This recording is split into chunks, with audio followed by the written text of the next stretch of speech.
Hello students, welcome to English learning. और आज हम पढ़ेंगे क्लास 11 की हॉर्नबिल बुक का first chapter the portrait of a lady, जिसे लिखा है खुशवंत सिंह ने। और इस पूरे चैप्टर में खुशवंत सिंह जो हैं अपनी ग्रैंड मदर दादी के बारे में बता रहे हैं कि उनकी दादी माँ कैसी थी और दादी माँ के साथ उनका रिलेशन कैसा था। तो सबसे पहले हम पढ़ते हैं कि खुशवंत सिंह बता रहे हैं जब वह बहुत छोटे थे, छोटे इन द सेंस कोई 8-9 साल के बच्चे थे, तब की बात बता रहे हैं। तब वो अपनी दादी के साथ गांव में रहते थे और उनके मम्मी पापा जो हैं सिटी में सेटल हो गए थे और दादी और खुशवंत सिंह जो हैं गांव में अकेले रहते थे। तब वो बता रहे हैं कि उनकी दादी माँ दिखने में कैसी थी। उनकी दादी माँ जो है बहुत ओल्ड थी और रिंकल फेस की थी। रिंकल फेस मतलब उनके चेहरे पे झुर्रियाँ पड़ी हुई थी और वो बहुत बूढ़ी थी। और उनके जो है हमेशा वाइट कपड़े पहना करती थी और हमेशा उनके हाथ में एक माला रहा करती थी। माला यानी भगवान का जाप किया करती थी। और थोड़ी सी उनकी बॉडी जो है, कमर जो है झुकी हुई थी। तो वो अपनी दादी के बारे में बता रहे हैं कि उनकी दादी कैसी थी। उनकी दादी बूढ़ी, कमर झुकी हुई, हमेशा वाइट कपड़े पहनती थी। फेस जो था उनका रिंकल फेस था, झुर्रियाँ थी फेस पर और हमेशा जो है भगवान का जाप किया करती थी। लेकिन जब वो छोटे थे तो लोग उन्हें बताते थे, गांव के लोग, कि जो दादी हैं she had once been young and pretty, कि कभी वह बहुत सुंदर और जवान हुआ करती थी और उनके एक हस्बैंड भी थे। लेकिन खुशवंत सिंह को इन बातों पे बिलीव नहीं होता।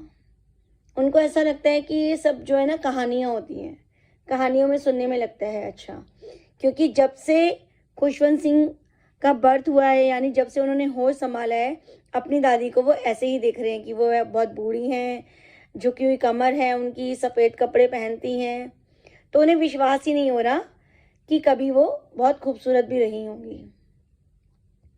और उनके दादाजी की अगर हम बात करें तो उनके दादाजी उनके साथ नहीं थे, क्योंकि उनके बर्थ से पहले ही उनके दादाजी की डेथ हो चुकी थी। और उनके घर में सिर्फ दादाजी की एक पोर्ट्रेट टंगी हुई थी, यानी एक फ़ोटो टंगी हुई थी, जिसमें दादाजी का जो उन्होंने डिस्क्रिप्शन बताया कि दादाजी ने एक बहुत बड़ी सी टर्बन पहनी हुई है और जो फोटो में उनके जो कपड़े दिख रहे हैं वो भी बड़े लूज फिटिंग के कपड़े हैं।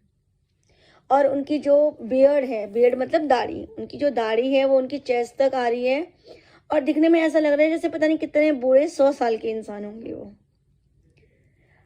और ऐसा लग ही नहीं रहा कि वो कभी यंग रहे होंगे। ऐसा लगता है कि 100-200 बच्चों के दादा ही बने होंगे वो।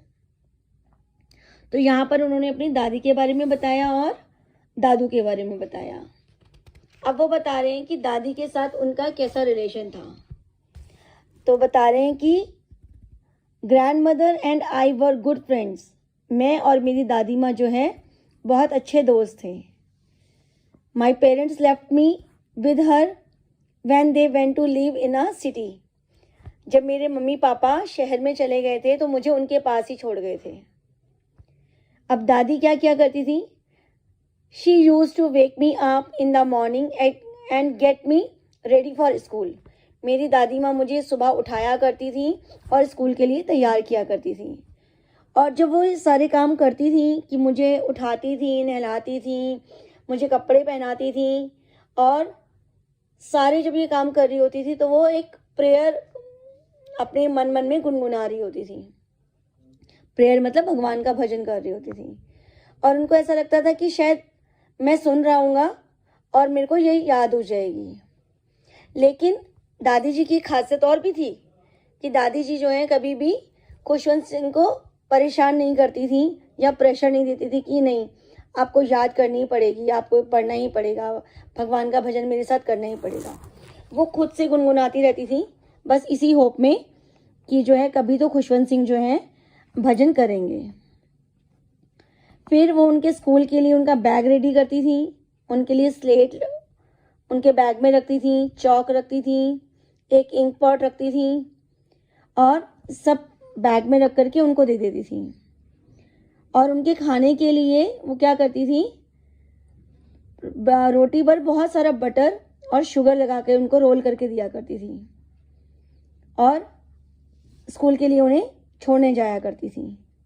अब दादी माँ जो है रोज उन्हें स्कूल छोड़ने जाती थी और साथ में ही क्या करती थी, वो जो रात की बची हुई स्टेल चपाती मतलब बासी चपाती हैं, उनको भी वो साथ में ले लेती थी कि वो वहाँ के जो विलेज के डॉग्स हैं उनको वो खिला देंगी। तो दादी माँ रोज़ उन्हें स्कूल छोड़ने साथ में जाया करती थी। अब जो उनका स्कूल है, it was attached to the temple. जो स्कूल है उनका मंदिर के साथ सटा हुआ था और जो वहाँ टीचर थे वो पुजारी ही थे। Priest taught us the alphabet and the morning prayer. जो पंडित जो थे वही हम उनको प्रेयर पढ़ाया करते थे और अल्फाबेट सिखाया करते थे। तो खुशवंत सिंह बता रहे कि जब तक हमारी पढ़ाई चल रही होती थी तब तक दादी माँ क्या करती थी, मंदिर के अंदर बैठ करके स्क्रिप्चर्स पढ़ा करती थी। स्क्रिप्चर्स होते हैं बच्चों धार्मिक ग्रंथ, रामायण, बाइबल, गीता, है ना। तो मंदिर में क्या होगा, रामायण या गीता, वो सब पढ़ा करती थी। अब बता रहे हैं खुशवंत सिंह जी कि when we had both finished, जब हम लोग दोनों अपना काम कर लेते थे, यानी मैं अपना स्कूल ओवर हो जाता था, मेरा स्कूल मैं पढ़ लेता था, तो दादी माँ भी अपना जो स्क्रिप्चर है वहीं पे बंद कर देती थी और हम लोग घर के लिए वापस आने लगते थे। जब हम घर के लिए वापस आते थे तो जो दादी चपाती लेकर के आती थी वो विलेज के डॉग्स को खिलाती हुई चलती हैं। तो ये हमारा डेली रूटीन था कि दादी ने मुझे सुबह उठाना है, मुझे तैयार करना है और स्कूल तक लेकर के आना है और वापस स्कूल से मेरे साथ ही घर जाना है। आप बता रहे हैं कि जब उनके माता पिता सेटल हो गए थे सिटी में, तब उनके मम्मी पापा ने इन दोनों को भी अपने पास बुला लिया था, यानी दादी और खुशवंत सिंह जो है शहर में शिफ्ट हो गए थे। तब बता रहे हैं खुशवंत सिंह जी कि that was a turning point in our friendship. तब वो बता रहे हैं कि हमारी दोस्ती में एक बड़ा सा मोड़ आया था, क्योंकि दादी और पोते की ट्यूनिंग इतनी अच्छी थी। तो वो कहते हैं कि मैं और दादी माँ बहुत अच्छे फ्रेंड थे। तो दादी बता रहे हैं कि क्या हुआ था कि उस समय पे मेरा और दादी का कमरा तो सेम था। जब हम शहर में शिफ्ट हुए तो मुझे और मेरी दादी को एक ही रूम मिला था, लेकिन मेरा जो स्कूल था इंग्लिश मीडियम स्कूल हो गया था और मैं कैसे जाता था, बाय मोटर बस। मेरा एडमिशन मम्मी पापा ने इंग्लिश मीडियम स्कूल में करा दिया था और मुझे स्कूल के लिए बस लेने आती थी। तो वहाँ पर ना तो स्ट्रीट डॉग्स थे, ना वहाँ पर कुछ था और ना ही दादी मेरे साथ जाती थी। जब मैं घर वापस आ जाता था तो दादी मुझसे पूछा करती थी कि टीचर ने आपको क्या पढ़ाया। फिर मैं दादी को बताता था कुछ इंग्लिश वर्ड्स और वेस्टर्न साइंस के बारे में बताता था कि आज तो मैंने लॉ ऑफ ग्रेविटी पढ़ी है, आर्किमिडीज प्रिंसिपल पढ़ा है। तो ये सब सुन करके ना दादी अनहैप्पी हो जाती थी। क्यों हो जाती थी अनहैप्पी? क्योंकि she could not help him, क्योंकि वो उसकी हेल्प नहीं कर पाती थी उसके लेसन्स में।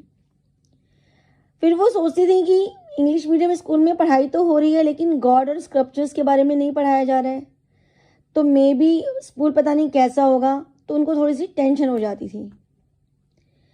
अब एक दिन खुशवंत सिंह ने अनाउंस किया कि we were being given music classes.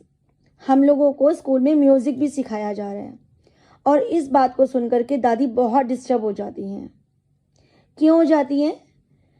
क्योंकि वो सोचती हैं कि जो म्यूज़िक है वो बैगर्स के लिए है, जो गली में गाते हुए निकलते हैं, मतलब एक अच्छी फैमिली के लिए नहीं है। लेकिन उन्होंने खुशवंत सिंह को कुछ भी नहीं कहा, बस वो चुपचाप रहने लगी, उनसे ज़्यादा बात नहीं करती थी।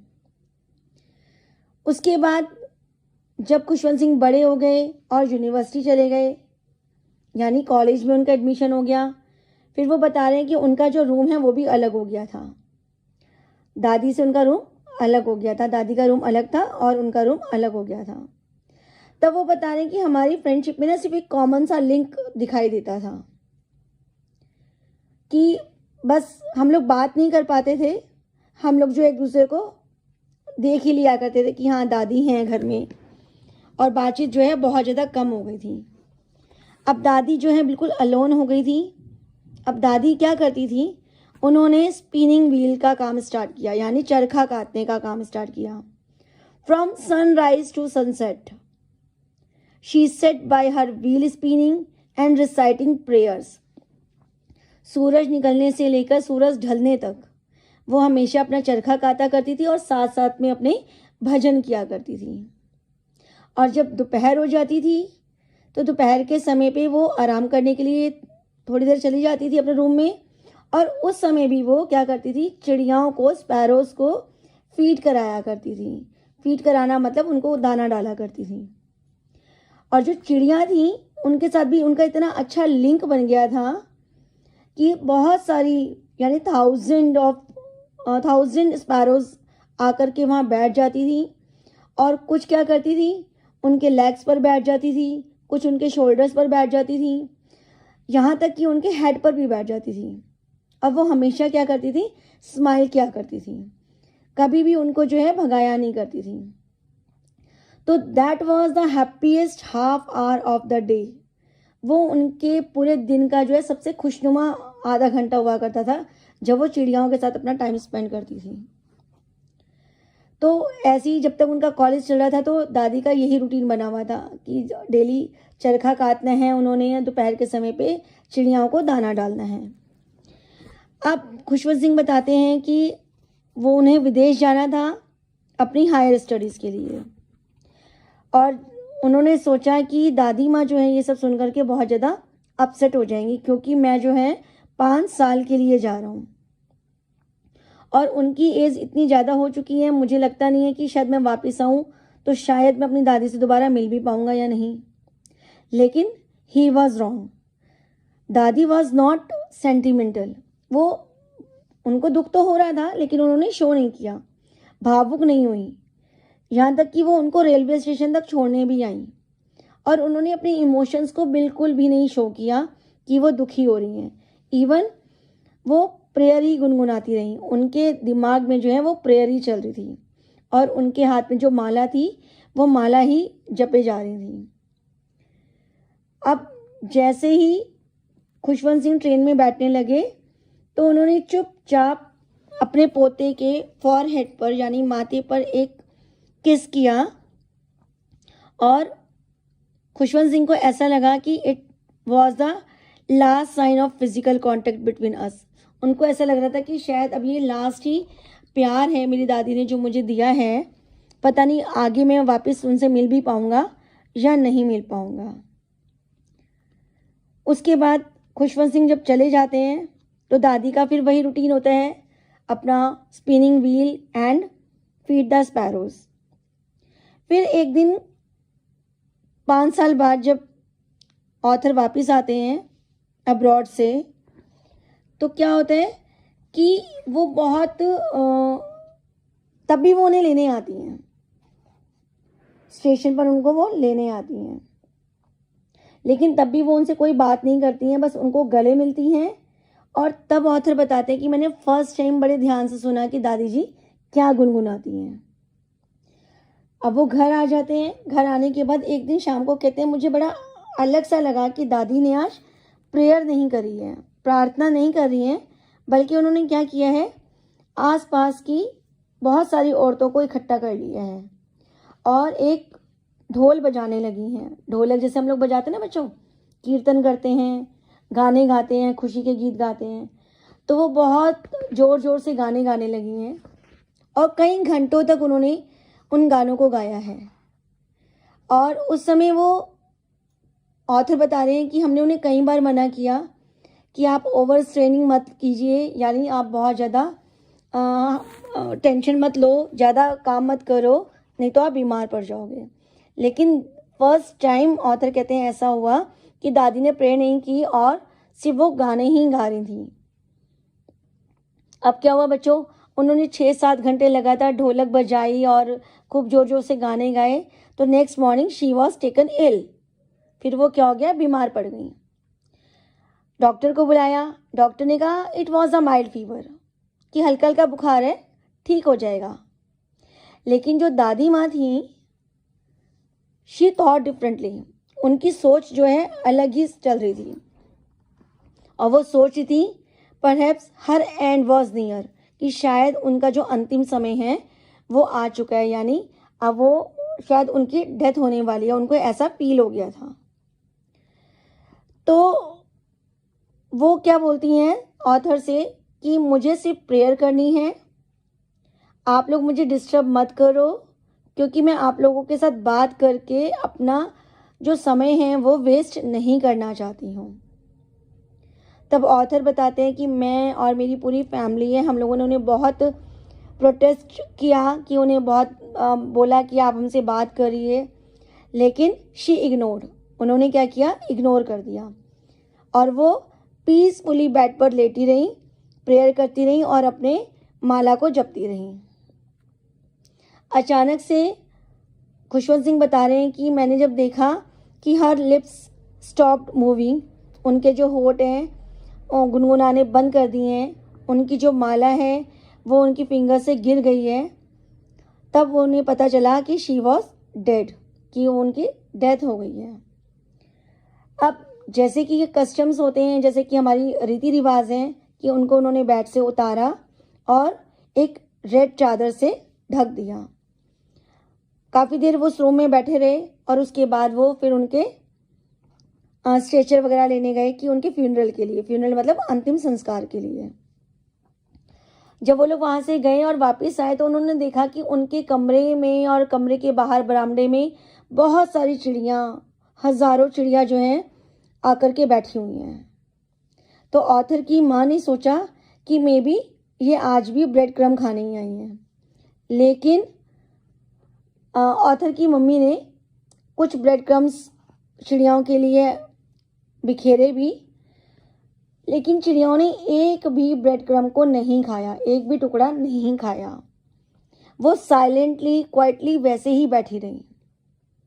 और जब दादी माँ को लेकर के जा रहे थे, यानी उनके फ्यूनरल के लिए, उनके अंतिम संस्कार के लिए उनको लेकर के जा रहे थे, तो सारी की सारी चिड़िया एक साथ उड़ गई चुपचाप से। उन्होंने बिल्कुल भी क्रीपिंग नहीं की, क्रीपिंग मतलब चहचहाट नहीं की। तो चिड़ियाओं ने भी दादी माँ के मरने का शोक मनाया। नेक्स्ट मॉर्निंग ऑथर बताते हैं कि देखा कि bread crumbs as it is ही पड़े हुए थे, और उन्होंने स्वीपर को बुलवाया और ब्रेड क्रम्स को इकट्ठा करवा करके डस्टबिन में फेंकवा दिया। तो यहाँ पर बच्चों बहुत सारी चीज़ें हैं जो बहुत टचिंग हैं, जैसे जो स्पैरोज़ हैं, स्पैरोज़ का दादी के साथ एक बहुत अच्छा लिंक बन गया था, कि उनकी डेथ पर भी चिड़ियाओं ने शोक मनाया था। तो यहीं पर जो है स्टोरी ख़त्म होती है। होप सो आपको अच्छी समझ में आई होगी अच्छे तरीके से, और अगर समझ में आई है तो आप इसको लाइक शेयर